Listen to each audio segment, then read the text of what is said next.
এইটাও ছিঁড়ব না। আর আছে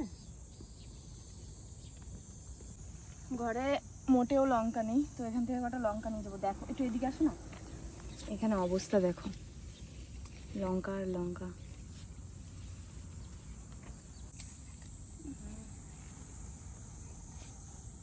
এটা কি নষ্ট হয়ে গেছে নাকি?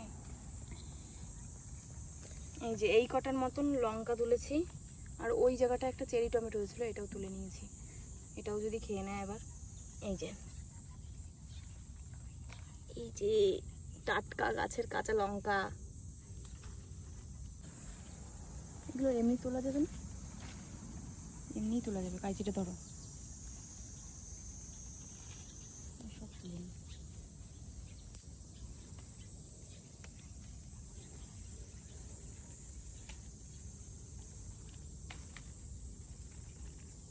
এই যে এই কটা হয়েছে, বেশি একটা হয়নি। দেখো এই যে এগুলো সব তুলে ফেলছি, না তো গাছটা মনে হয় বাড়বে না, বুঝলে তো, না তুললে। এখানে এত উচ্ছে হয়ে আছে, তাই বললাম কটা উচ্ছে নিয়ে যায়। আর এইগুলো না সেরকম একটা বড় হবে না, এই যে এরকম। ঠিক আছে, এটা একটু ধরো তো। এই 4টে উচ্ছে নিয়ে বাড়ি গিয়ে আলু দিয়ে ভাজি করে খেতে হবে। হ্যাঁ, আমি এখন উচ্ছে খাই। এই যে হচ্ছে আজকে আমার সবজি বাগান থেকে করা হারভেস্ট। এই কটা জিনিস সব থেকে এখানে লঙ্কাগুলোই বেশি আকর্ষণীয়, কারণ এখানে লঙ্কার যা দাম, সোনার থেকেও দাম বেশি। ঘরে একটাও লঙ্কা ছিল না, তো গার্ডেন হলে না এই একটা সুবিধা হয় যে যখন তখন আর কি গার্ডেন থেকে তুলে নিয়ে যাওয়া যায়। আজকে আমার গার্ডেন থেকে এত কিছু হারভেস্ট করেছি, মানে এত ভালো লাগে নিজের গাছ থেকে যখন এত সবজি পাই।